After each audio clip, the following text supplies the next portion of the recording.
नमस्कार दोस्तों, चैनल दिव्य सृष्टि पर एक नई वीडियो के साथ आप सभी का स्वागत है। आशा करती हूँ आप सब बहुत बढ़िया होंगे और स्वस्थ होंगे। दोस्तों, आज की इस वीडियो के माध्यम से हम आपके साथ भगवत गीता में भगवान श्री कृष्ण ने अर्जुन को मन पर विजय प्राप्त करने हेतु जो गीता का ज्ञान दिए थे, उससे ही हम आज आपको बताने वाले हैं। दोस्तों, आज की इस वीडियो को आप अंत तक अवश्य सुने, क्योंकि आज की इस वीडियो के जरिए आपको बहुत कुछ नया जानने को और सीखने के लिए मिलने वाला है, जो आपके जीवन को बदल सकता है।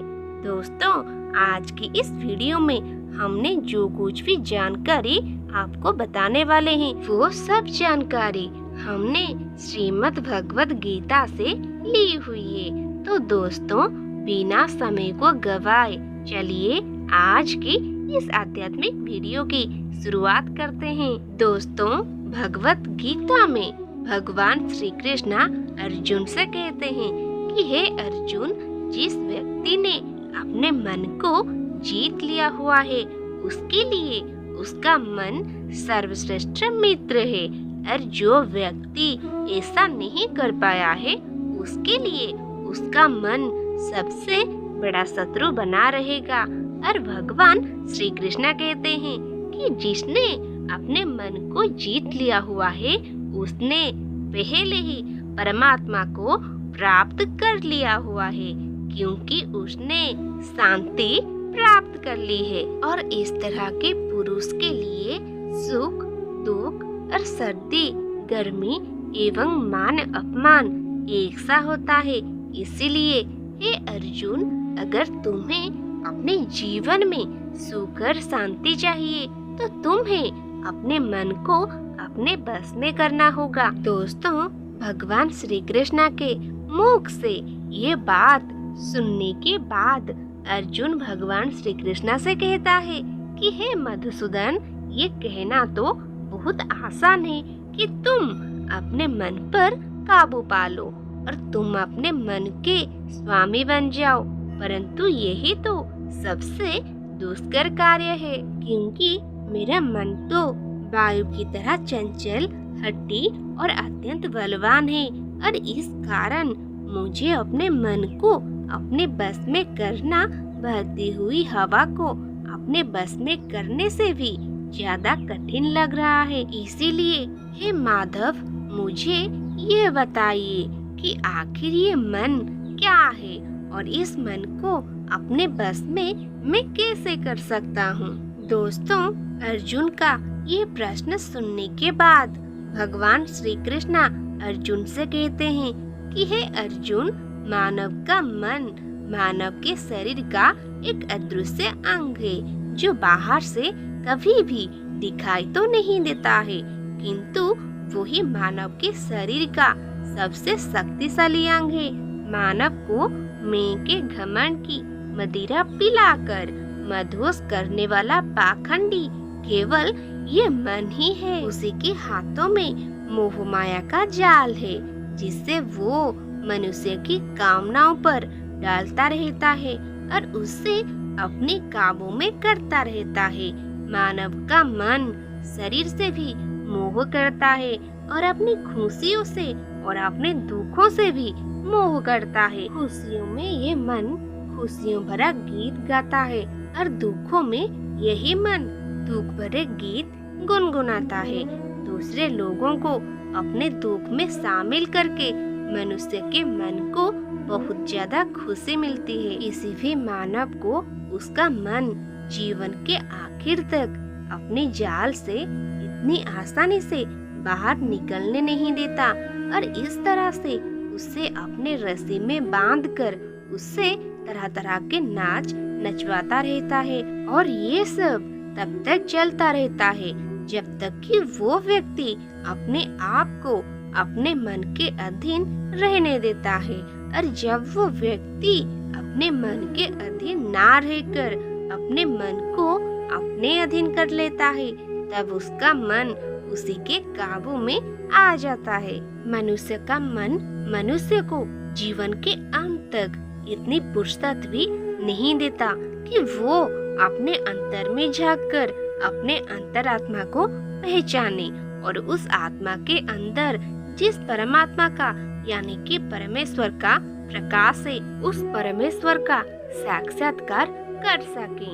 इसीलिए हे अर्जुन, किसी भी जीवित प्राणी के लिए ये बहुत महत्वपूर्ण है कि वो प्राणी अपने मन को अपने काबू में करके अपने अंतर में झांक कर अपनी अंतरात्मा को पहचाने। और जब वो व्यक्ति ऐसा करेगा तब उस व्यक्ति को अपने अंतरात्मा के अंदर परमात्मा का प्रकाश उसे स्पष्ट रूप से दिखाई देने लगेगा और इसी को ही परमात्मा का यानी कि ईश्वर का साक्षात्कार कहते हैं।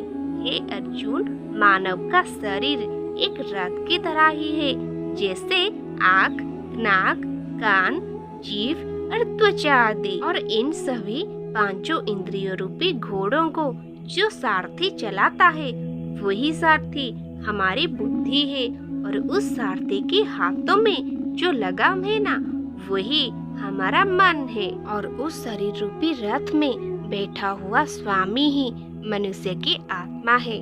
मानव की इंद्रियां विषयों की ओर आकर्षित होती रहती है और ये सब तब तक ही होता रहता है जब तक कि वो मनुष्य अपने मन को अपने काबू में ना लाए। हे अर्जुन, जब तुम स्वयं अपने मन के अधीन ना रहकर अपने मन को अपने अधीन कर लेते हो तो यही मन तुम्हें एक अच्छे सारथी की तरह तुम्हारे शरीर रूपी रथ को सीधे मुझ भगवान की ओर ले जाता है। तुम्हारा मन यदि तुम्हारा स्वामी है और तुम उसके अधीन होगे तो तुम्हारा मन तुम्हें माया के बंधन में जकड़ लेगा, और जब तुम अपने मन पर काबू पालोगे और तुम उसके स्वामी हो जाओगे तो यही मन तुम्हें मोक्ष के द्वार तक भी ले जाएगा।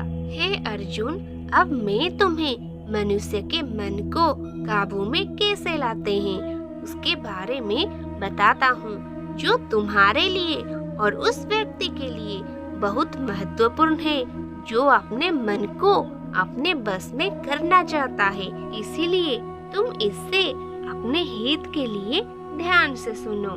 ये अर्जुन, मानवीय मन को दो तरीके से अपने बस में कर सकता है। पहला तरीका है अभ्यास और दूसरा तरीका है वैराग्य। इन दोनों तरीकों से ही तुम अपने मन को अपने बस में कर सकते हो।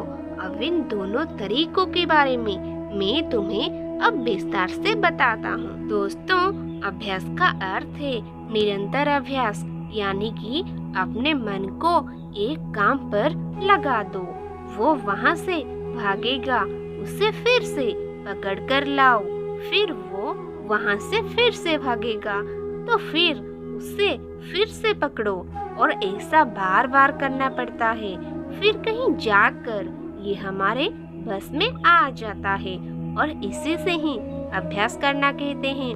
दोस्तों, अभ्यास में आप भगवान के पवित्र नाम का उच्चारण भी कर सकते हो, जिससे मैं भी हर रोज करता हूँ, क्योंकि भगवान के नाम जब से ही हमारा मन ताड़ता रहता है और हमारा मन में जो गंदे गंदे और विनाशकारी विचारकारी आते रहते हैं ना, वो नाम जब से धीरे धीरे आने कम हो जाते हैं और हमारा मन हमारे काबू में आ जाता है। दोस्तों, अब मैं आपको उस हरे कृष्णा महामंत्र के बारे में बताता हूँ, जिससे मैं हर रोज जपता रहता हूँ।